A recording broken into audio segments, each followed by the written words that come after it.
Apa syarat Indonesia menjadi negara superpower di tahun 2045 di masa 100 tahun Indonesia merdeka kala itu? Ada pertanyaan sebelum menjawab pertanyaan pertama tadi. Apa ada negara dalam 20 tahun membangun bisa menjadi negara superpower? Kita bahas perlahan dan kalau terbukti ada, maka kita harus berkaca pada kenyataan bahwa selama ini yang telah menjalankan negara dalam 20 tahun terakhir ternyata tidak membuat Indonesia saat ini atau 3 tahun lagi menjadi negara superpower. Jadi ke depan, lupakan mereka yang akan menjabat yang punya model pemerintahannya sama dengan mereka yang menjabat dalam 20 tahun terakhir. Mereka semua old mind. Oke, Indonesia ke depan mau berubah total kan? Bukti pertama, di tahun 1918, Jerman kalah Perang Dunia Pertama dan harus membayar kompensasi biaya perang. Namun, di tahun 1936, Jerman mulai agresi militernya kemudian menguasai Eropa. 20 tahun Jerman membangun negaranya untuk menjadi negara superpower dan berhasil. Jepang di tahun 1945 kalah Perang Dunia Kedua. Di tahun 1964,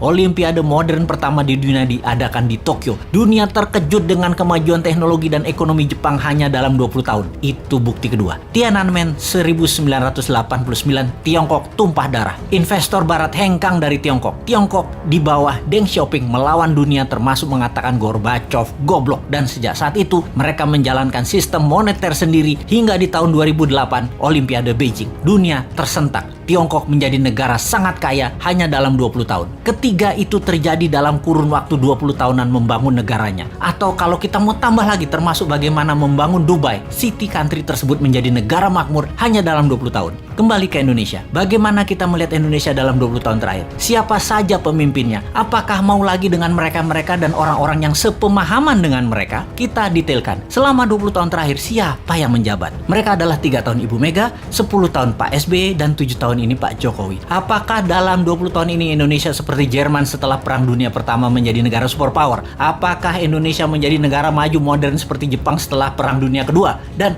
20 tahun ini apakah Indonesia menjadi negara maju seperti Tiongkok setelah Tiananmen di tahun 1989?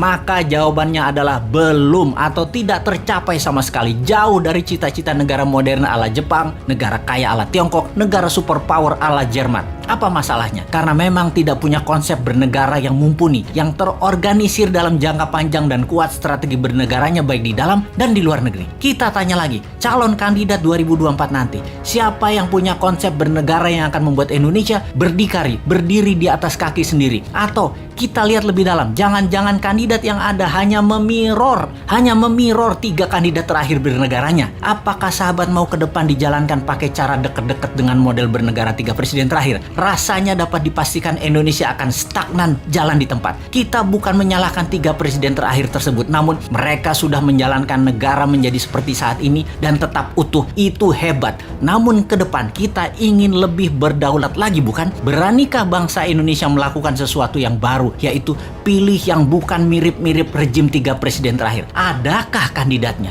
Sungguh, sekali lagi kita tanya, maukah pemimpin baru yang punya tim baru yang segar, yang berbeda, dan berani melawan arus utama perpolitikan lokal serta internasional, atau tetap memilih mereka yang saat ini ada di dalam etalase yang semuanya memirror 3 presiden terakhir di Indonesia? Kalau saya pribadi, saya capek dengan yang ada. Akan terukur sekali pencapaiannya kalau kira-kira dengan para kandidat yang ada saat ini. Bagaimana menurut sahabat? Siapa yang bisa membuat Indonesia menjadi negara superpower di tahun 2045 itu?